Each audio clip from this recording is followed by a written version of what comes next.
Get ready to dive into the comic book realm where heroes rise and villains take the helm. We're here to dissect the stories and the art. On source material, we tear the panels apart. Ladies and gentlemen, welcome to the Source Material Comics Podcast. It's part 3 of 4. We're on episode 3 right now, and we're going to be talking Alias. That's right, Brian Michael Bendis' run of Alias from Marvel Max, the Marvel Max imprint. We should have called it Marvel Fuck. What should we call this? How about we call it Fuck? Maybe calm down.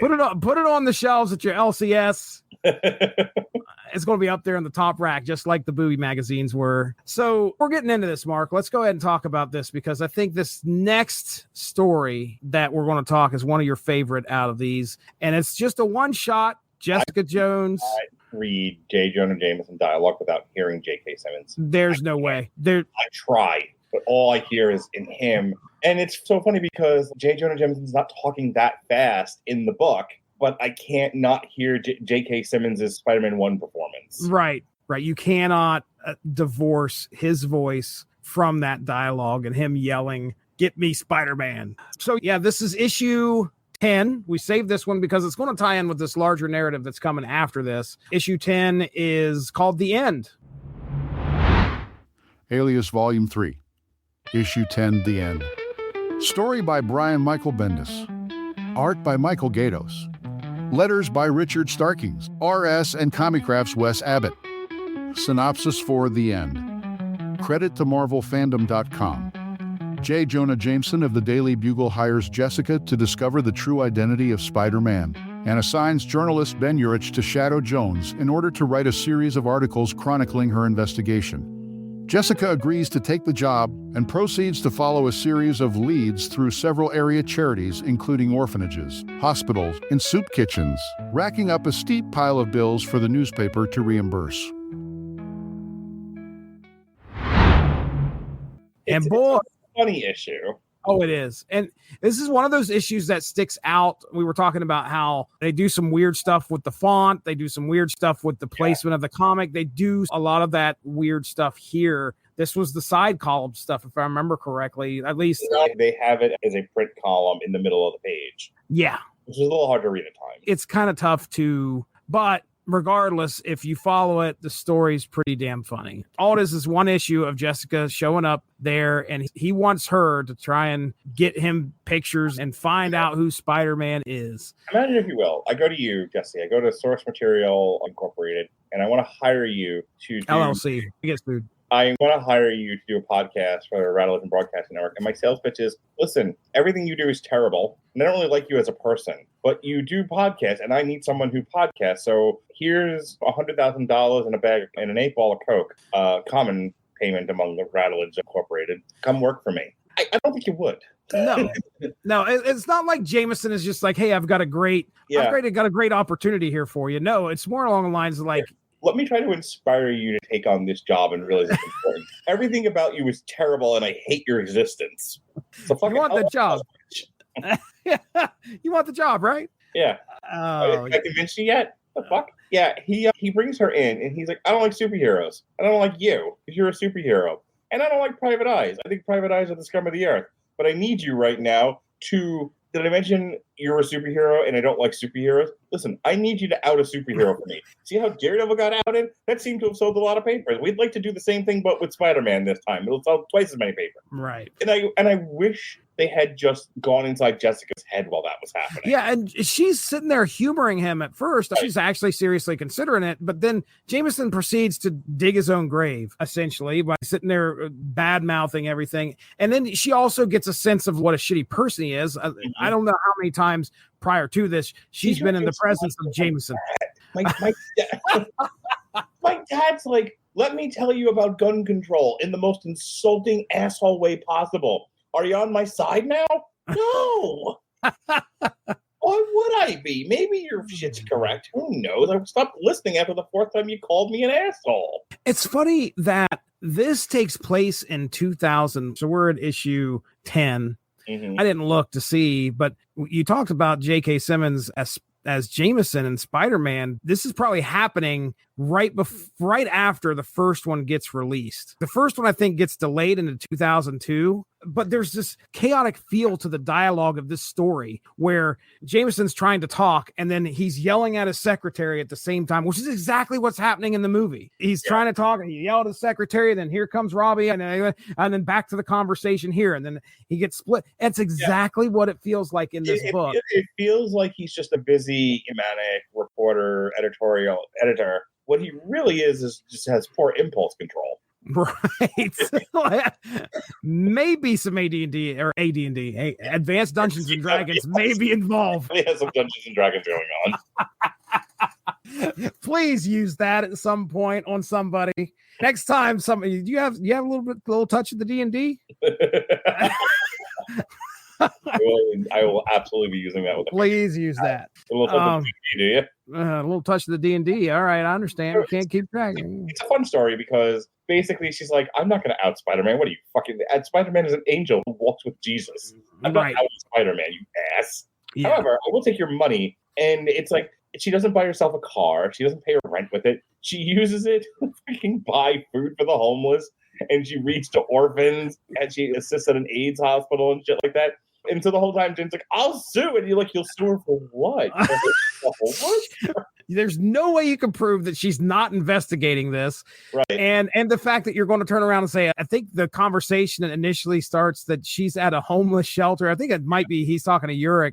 And he's like, yeah, she's at a homeless shelter. And she's like, yeah, I've got a lead down here. And there was an insane amount, like $800 for something. Pudding. Pudding. Pudding. Yes. It's $800 for pudding? What the hell? Like, this is bullshit. Let it go. You have lost in the court of public opinion. There's no way to come out of this ahead. Yeah. So, yeah, I love this story. She gets one over on JJJ. Mm-hmm. The reason we're holding this one here is because this sets up, there's a little bit of an animosity between the two, but Jameson is going to have to actually rely on her in this next story. No wonder she took advantage of him. Is 10 times worth of what he does in this next series of comics. Okay. All right. Well, the next series, this next is a 7-parter, parts 1 through 6. Let's try it again. That's 6 parts. 6 parts, issues 16 through 21. The Underneath. Alias issues 16 through 21. The Underneath, parts 1 through 6. Story by Brian Michael Bendis. Art by Michael Gaydos. Colors by Matt Hollingsworth.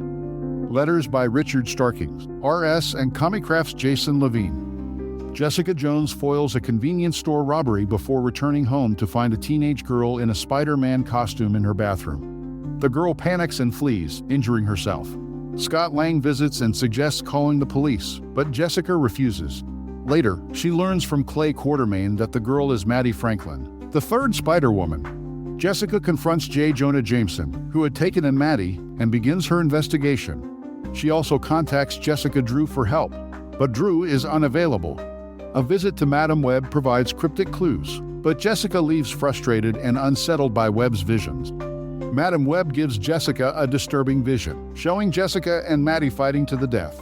Jessica, upset by Webb's intrusion into her past, storms out. That night, Jessica has an unsatisfactory encounter with Scott Lang and refuses to share details about Webb's vision. Jessica continues her investigation, meeting with Matt Murdock, who offers legal advice. Malcolm, the young man desperately wanting to work for Jessica, introduces Jessica to Laney, whose brother Denny is dating Maddie. Laney suspects Denny is involved in dangerous activities. Jessica infiltrates Club 616, witnesses Denny extracting tissue from Maddie for drugs, and is thrown out after a fight. Later, Jessica meets with Ben Urich, who explains that Denny is using Maddie for a street drug called mutant growth hormone. Jessica is determined to rescue Maddie.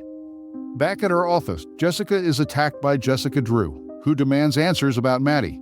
After a tense meeting with Jameson, Jessica and Drew track Denny to the Matador Hotel. Jessica and Drew face off against Denny and an unsuspecting speedball who is at the Matador Hotel as well.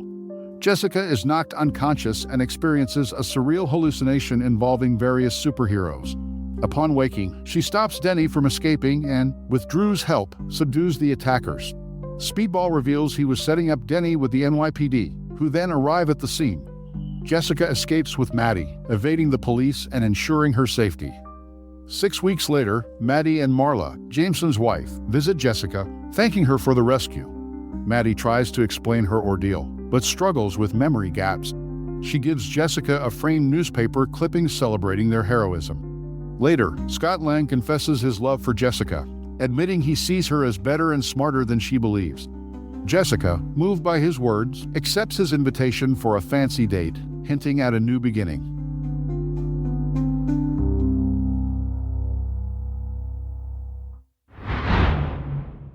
Yeah, and so Jessica Jones at least has some.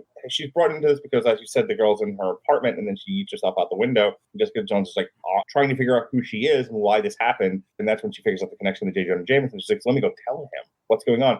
And so she gets in the car, and J. Jonah Jameson, and so she goes through the whole story with him. It's like, "Here's everything that's happened up till now," and he goes, "You're holding her hostage. You're holding me up for money, or I'm going to ruin your life." And she's like, "None of what I just said was that." Thing is that he has some bit of, I don't know, an excuse to believe, because he's that type of person after their first interaction. He's going to think that she's going to take advantage of him no matter what. And that as soon as she darkens his doorstep again, he wouldn't believe a word that she's going to say. Your family who is just incessantly negative. Everyone's out to get them. Nobody can be trusted.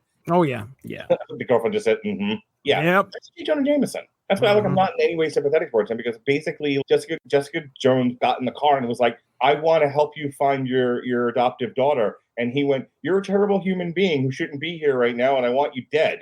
Bring back my daughter." No one will do anything nice for you. Right. You get coal in your stocking every year for Christmas. Right. It's so bad. I love this series for this reason only.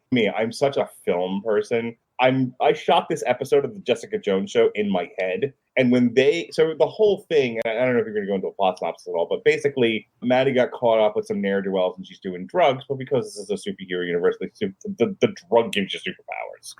Not only that, they are taking bits of flesh from her, turning that into a drug as well. Okay. They're taking parts of her body and turn it into mutant growth hormone or something weird. They're synthesizing her powers. But go ahead.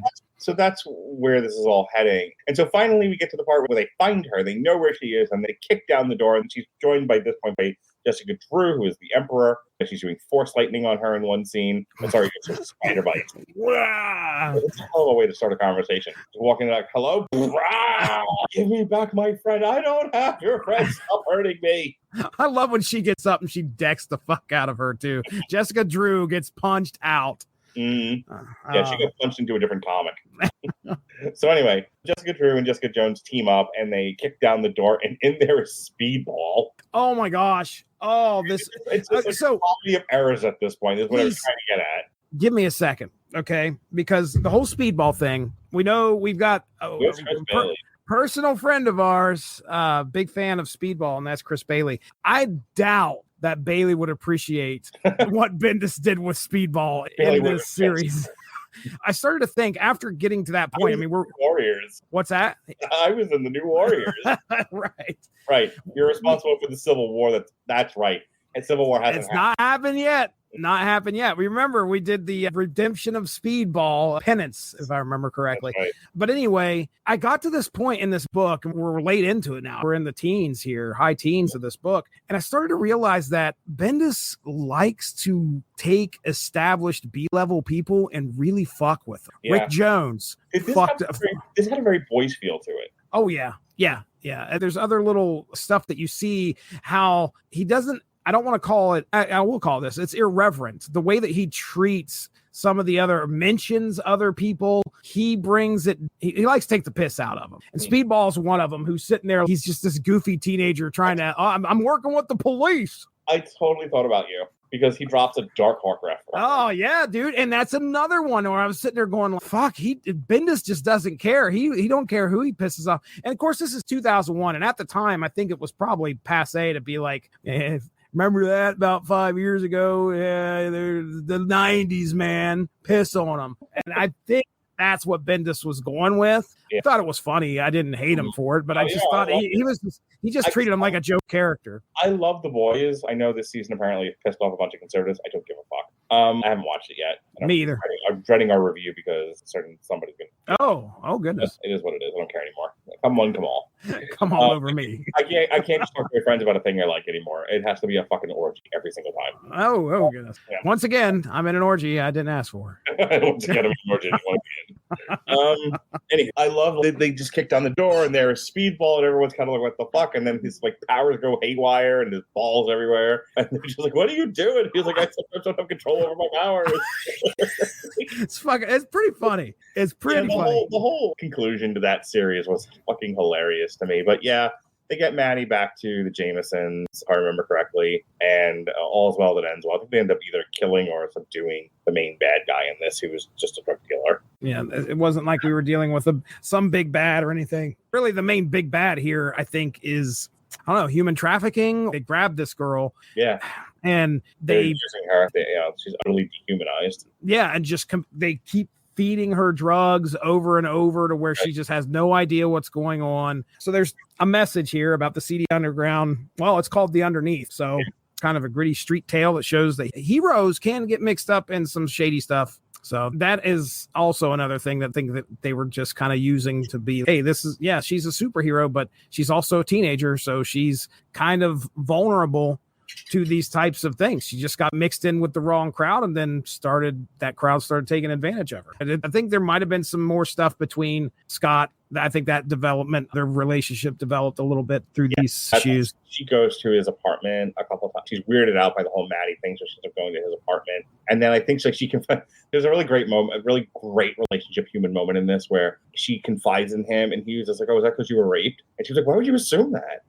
At the end of this, 6 weeks later, I'll read this. This is the conclusion. 6 weeks later, Maddie and Marla visit Jessica, thanking her for the rescue. Maddie tries to explain her ordeal, but struggles with memory gaps.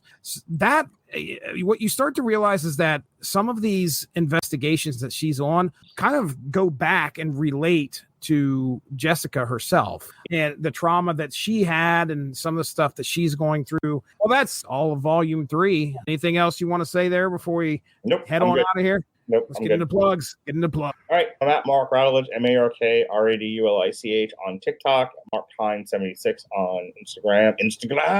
Yvonne Network is the landing page. WTM Network is on YouTube. And then I'm on Apple Podcasts and Spotify, wherever else you download your podcasts. It's Radulich in Broadcasting. That's where you'll find all my movie and TV reviews. All right. He's done talking now.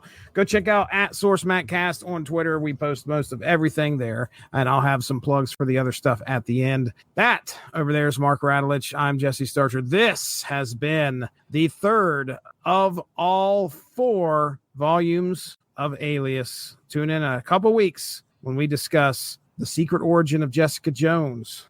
Thanks for joining us. All of this would not be possible without W2Mnet.com, so make sure to seek them out for more podcasts. If you enjoyed what you heard today, please feel free to share, and we look forward to entertaining you again soon. Thanks for sticking around for the bonus content here after the episode. I got into this story called The Underneath, and I did not know anything about Maddie Franklin, the third Spider-Woman.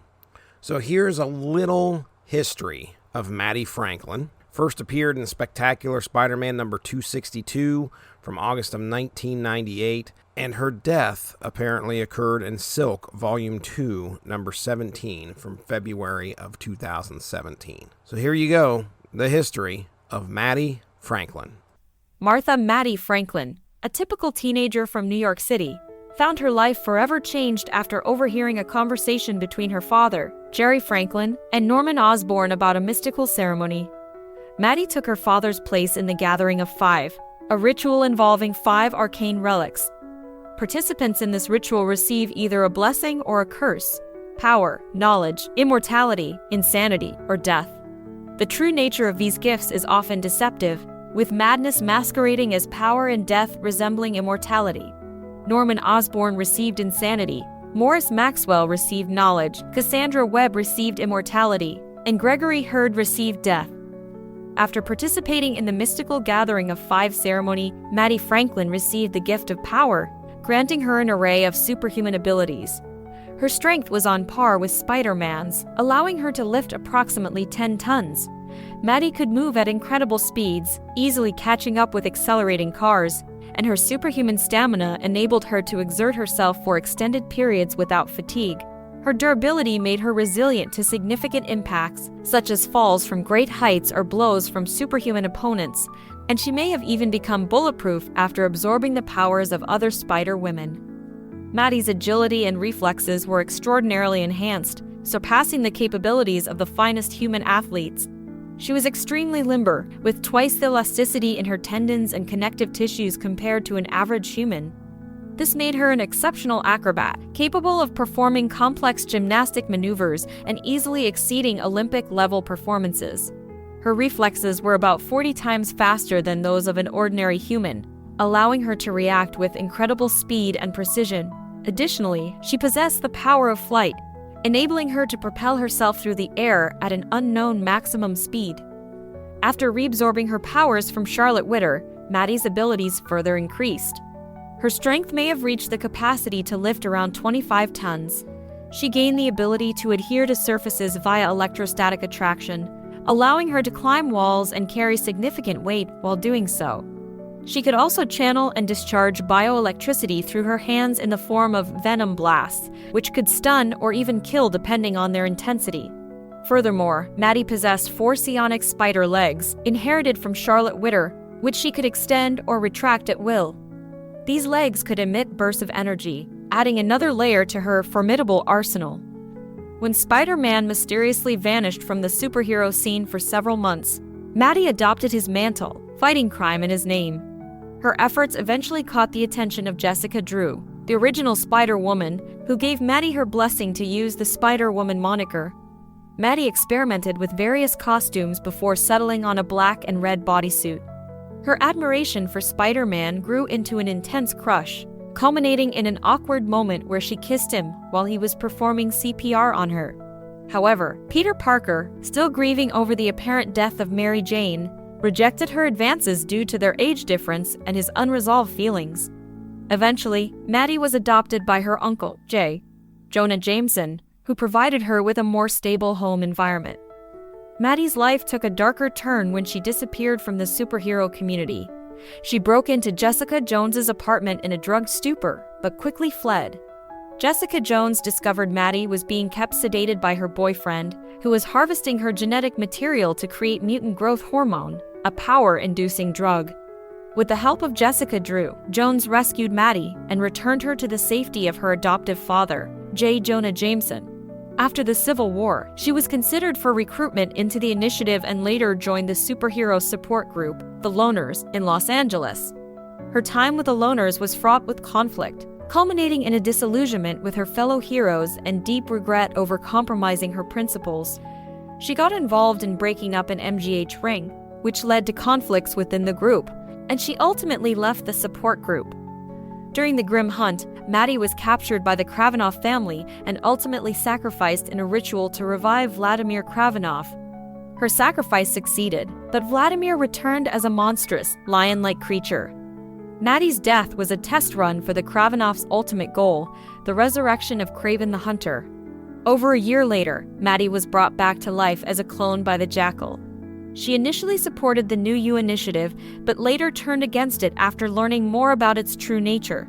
In a final act of heroism, Maddie sacrificed herself to protect Silk and her uncle from attacking carrion zombies, crumbling to dust in Silk's arms.